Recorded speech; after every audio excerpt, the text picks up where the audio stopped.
हमारे जो हमारे पुराने जो ग्रंथ उन ग्रंथों को अगर आप पढ़ेंगे तो हमारी तो विदुषी महिलाएं हुआ करती थी। हमारी महिलाएं शास्त्रार्थ किया करती थी। हमारी महिलाएं जो है वो हर चीज़ में जीवन में आगे रहा करती थी, चाहे वो कृषि का क्षेत्र हो, विज्ञान का क्षेत्र हो, दर्शन का क्षेत्र हो, कोई भी क्षेत्रों से महिलाएं हमारे हमेशा अग्रणी रहा करती थी। लेकिन एक वक्त आया जो कि हमारे देश में पर्दा लग गया। एक ऐसा वक्त आया कि जब हमने महिलाओं को अपनी जीवन से बिल्कुल अलग कर दिया। महिलाओं के बगैर महिलाएं तो जिंदगी का एक वो वैसे जैसे रात अगर है तो दिन भी होना चाहिए। अगर दिन नहीं है तो रात का कोई महत्व नहीं है, रात नहीं है तो दिन का कोई महत्व नहीं है। दोनों के दोनों एक दूसरे के एक संपूरक होते हैं। वैसे स्त्री और पुरुष दोनों एक दूसरे के संपूरक होते हैं। ऐसे ही प्रकृति ने अपने आप को रच रखा है और ऐसा ही हमारे देश में था। पूरे देश में अगर पुरानी चीज़ों को किसी भी मंदिर में जाइए, किसी भी ग्रंथ को पढ़ लीजिए, आप देखिए कि महिलाओं का क्या योगदान था। लेकिन एक समय आया हमारे इतिहास में, एक ऐसा वक्त आया जबकि हमारे देश में पर्दा प्रथा पूरी तरह से लोग महिलाएं अपने आप को असुरक्षित महसूस करने लगी। महिलाएं घर से बाहर निकलनी मुश्किल हो गई उनका। अब घर से बाहर निकले, एक छोटी बच्ची अपने घर से बाहर जब निकलेगी तो पढ़ेगी कैसे? तो जो राजा महाराजा थे उनके घरों में जो बच्चों को पढ़ा लेते थे वो विदुषी उनकी जो राजकुमारियां बन जाती थी। लेकिन जो आम आदमी था, आम आदमी की बच्चियां पढ़ना बंद कर दी थी और इसका नतीजा ये निकला कि पूरा का पूरा हमारे जनरेशन पीढ़ी दर पीढ़ी हमारी महिलाएं अशिक्षित हो गई। आप जो अगर आप देखें तो अशिक्षित महिला, अभी आपने डाटा दिया कि 80% महिलाएं थी जो कि आपने जिनको शिक्षित किया। मैं जो समझता हूँ महिलाओं का प्रतिशत आज 80%, इसलिए कि बहुत चीज़ें बदल चुकी है, स्थितियाँ बहुत काफ़ी बदल गई इसके नाते। अदरवाइज अगर आप देखें तो पहले 100% हमारी महिलाएं थी जो कि अशिक्षित हुआ करती थी। और महिला अशिक्षित हो इसका मतलब कि क्या हुआ कि जनरेशन अशिक्षित है। क्योंकि हमारी पहली अध्यापक जो है, पहली गुरु जब हम कहते हैं मातृदेवो भव, हम कहते हैं सबसे पहली गुरु हमारी जिंदगी में हमारी माँ होती है। माँ से ऊपर मातृदेवो भव, पितृदेवो भव, गुरुदेवो भव। मैंने पहले माता होती है, उसका पिता होता है, उसका गुरु होता है। सबसे पहला गुरु हमारी माँ होती है। और माँ ही अशिक्षित है तो हमारा गुरु अशिक्षित है, वो क्या हमें पढ़ाएगा? जहाँ हमारा ज्ञान जो है रामायण में और गीता में और ये सब तमाम सारे ग्रंथों में भरा पड़ा है, अगर माँ ही हमारी उस बातों को नहीं समझ सकती है तो फिर हमको कैसे वो पढ़ा सकती है? और ये हमारे देश की शिक्षा का कारण जो था वो पर्दा सिस्टम था। दूसरी हमारे देश की अशिक्षा का जो बहुत बड़ा कारण था हमारी निर्धनता। जो जिस प्रकार से हमारे जो एक गौरवशाली हमारा इतिहास, जो सोने की चिड़िया इस देश को कहते थे। इस देश में चाहे हमारा कृषि हो, हमारा शिल्प हो, हमारा कुछ भी हो, आप पुरानी चीज़ों को उठा करके देख लीजिए, हर चीज़ में हम यहाँ हमारे देश में दुनिया का लगभग 25 से 30% हमारी GDP हिंदुस्तान की हुआ करती थी। जब यहाँ पे पहले बार जहांगीर के दरबार में जब आया, अंग्रेज जब आया था तो उसको देख करके लगा रे ये तो इंग्लैंड से भी फतेहपुर सिकरी, जिसको फतेहपुर सिकरी की आज आप जाकर के देख लीजिए कि क्या हालत है। कहा कि ये तो ऐसा हमारा न तो पेरिस है न लंदन है। जो फतेहपुर सिकरी की शान शौकत थी वो ऐसा कुछ भी नहीं हुआ करता था, वो चकाचौंध था।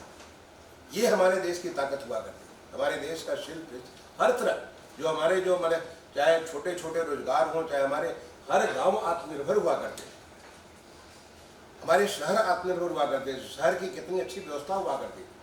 वो धीरे धीरे चीज़ें हमारी खत्म हो गई और उसके नाते धीरे धीरे किसान भी कमज़ोर हो गए, गरीब हो गए।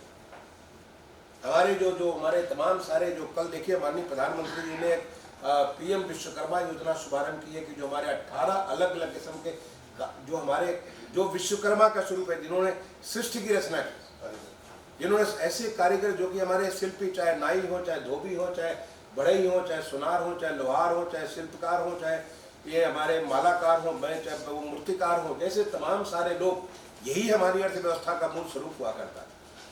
एक बार दोबारा उनको जगाने के लिए एक बहुत बड़ी योजना PM विश्वकर्मा योजना का कल माननीय प्रधानमंत्री जी ने शुभारंभ किया, जो कि हमारे विश्वकर्मा जी जो हमारे एक देव शिल्पी जिनको कहते हैं, उस देव शिल्पी का कल जन्मदिन था। उसके ऊपर वो तो माननीय प्रधानमंत्री जी का जन्मदिन था, उन्होंने कल उसका शुभारंभ किया। हमारे प्रदेश में हमारे मुख्यमंत्री जी ने तो बहुत पहले यहाँ पे एक विश्वकर्मा श्रम सम्मान योजना शुभारंभ की, जिसके माध्यम से आज करीब 2 लाख से ज़्यादा हमारे संजय को मालूम होगा, 2 लाख से ज़्यादा हमारे शिल्पियों को जो तमाम किस्म के ऐसे ऐसे छोटे छोटे रोजगार जो करते हैं उनको ट्रेनिंग दे करके उनको पूंजी दे करके उनकी ज़िंदगी को सुधार करने के लिए जो आदमी बैठ करके अपना एक पेड़ के नीचे हजामत बनाता है, बाल काटता, वो अगर किसी एक छोटे से दुकान में करता उसको जो वहाँ पे 10 रुपये में करता उसकी जगह उसको 100 रुपये मिलना चालू हो जाए। जो उस वक्त हुनर है, हुनर को थोड़ा और बेहतर कर ले। ये जो हमारे यहाँ गरीबी जो हुई, और गरीबी का मतलब वंचित, आप गरीबी किसी का भी होता है, ऐसा मत कहिए कि गरीबी जो है किसी जाति धर्म की वजह से नहीं, बल्कि चूंकि पूरी हमारी व्यवस्था पे कुटाराघात था और उसका नतीजा निकला कि वो हमारे जो गरीब थे वो हमारे शिक्षा से वंचित हो गए। तो पहले तो आधी तो हमारी महिलाएं, मैंने कुछ अगर संभ्रांत लोगों को छोड़ दे तो बाकी सारी की सारी महिलाएं 100% महिला अशिक्षित थी। मेरी खुद की माँ पूरी अशिक्षित थी, लेकिन वो धर्मपरायण थी, हर चीज़ का पाठ करती थी, हर एक चीज़ें वो पुरानी चीज़ें करती थी, लेकिन वो अशिक्षित थी, लिख पढ़ नहीं सकती। क्यों? एक अच्छे घर के होकर के भी उनको, महिलाओं को, उनको पर्दा सिस्टम था, वो नहीं पढ़ सकती, पढ़ना उनको अलाउड नहीं था। हमारे खुद के अपने परिवार में हमारे मैंने हम लोग सारे पढ़े, हमारी बहनें उतनी, बाद में जब हम लोग आगे बढ़े तो हमारी बहनों को हमने पढ़ाना चालू किया, क्योंकि गाँव में यही सिस्टम हुआ करता था।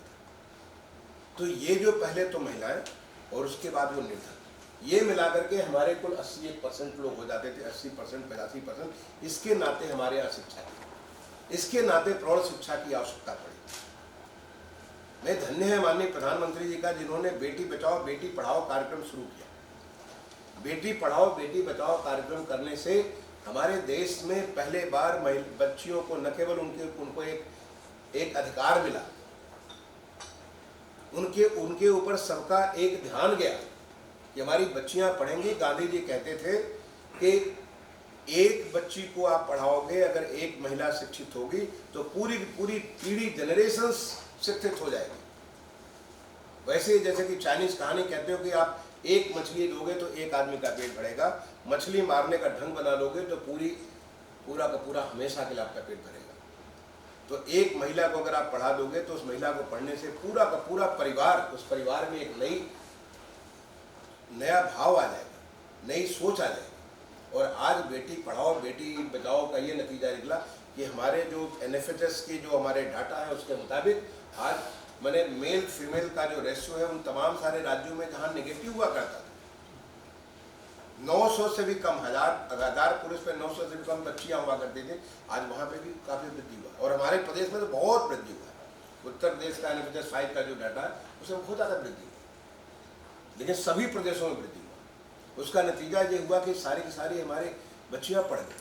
बहुत सारी हमारी बच्चियाँ इसलिए नहीं पढ़ती थी कि कक्षा 1-2 पाठ कर लेते, उसके बाद जो हमारे स्कूलों में शौचालय नहीं हुआ करते। अब बच्ची कहाँ जाएगी शौचालय के लिए? मैं भारत सरकार में हुआ करता था, उसमें additional secretary urban development ministry हुआ करता था। माननीय प्रधानमंत्री जी ने जब स्वच्छ भारत का उन्होंने घोषणा की, पहले बार उन्होंने उद्घोष किया स्वच्छ भारत का 15 अगस्त 2014 को लाल किले के प्राचीर से, और उसके बाद एक स्वच्छ भारत अभियान प्रारंभ किया गया। उस अभियान में सबसे पहला जो टारगेट था वो टारगेट था कि हर एक स्कूल में शौचालय हो, जिससे हमारी बच्चियाँ पढ़ने से वंचित न रह जाए। और नतीजा हुआ कि एक देखते देखते पूरे देश के हर एक पूरा होल ऑफ द गवर्नमेंट, क्योंकि मैं उसका पार्ट रहा हूँ और हर एक कैबिनेट सेक्रेटरी के मीटिंग वगैरह में हर जगह मैं जाया करता था, एडिशनल सेक्रेटरी जो इस काम को मैं देखता था, पूरा का पूरा देश देखते देखते सारे स्कूलों में टॉयलेट बन गए। दूसरा उन्होंने लिया कि जो ODF ओपन डेफिकेशन फ्री, हर घर में टॉयलेट। आज इतने 12 करोड़ टॉयलेट पूरे देश भर में बनते कि उनके लिए बने, हमारी महिलाओं के लिए उनके लिए प्रतिष्ठा का भाव बना। ये सारी चीज़ें हमारी बताती है कि जो हमारे देश की जो ताकत थी वो ताकत कुछ बीच में खो गई थी। उस खोई ताकत एक बार दोबारा आने लगी, जिसका एक बहुत बड़ा नज़ारा पूरे दुनिया ने देखा कोविड के दौरान। जो जब हिंदुस्तान जगता है, हिंदुस्तान में जो ताकत है वो ताकत एक बार अब आगे बढ़ती है तो देखिए कि किस प्रकार से सारा देश एक साथ खड़ा हो जाता है। और वही हुआ कि कोविड में पूरी दुनिया ने देखा हिंदुस्तान का नज़ारा कि कैसे हमने इस कोविड के साथ लड़ाई जीती है। माननीय प्रधानमंत्री जी के जो आह्वान होते थे, हमारे प्रदेश के बारे में लोग कहते थे, माननीय मुख्यमंत्री जी ने जिस प्रकार से पूरे प्रदेश को जिस तरह से अपने कोविड के दौरान किया, पूरा उत्तर प्रदेश एक हो गया, तमाम सारी चुनौतियों के बावजूद एक हो गया। तो मुझे लगता है कि ये शिक्षा इतनी महत्वपूर्ण है, शिक्षा इतनी महत्वपूर्ण है साक्षरता निकेतन को मौका मिला होगा कि इस प्रकार का काम वो करना है। और वेल्दी फिशर जी को सी वॉज सो मच, इतनी ज़्यादा वो मतलब उस समय अमेरिका से आकर के वो महिला,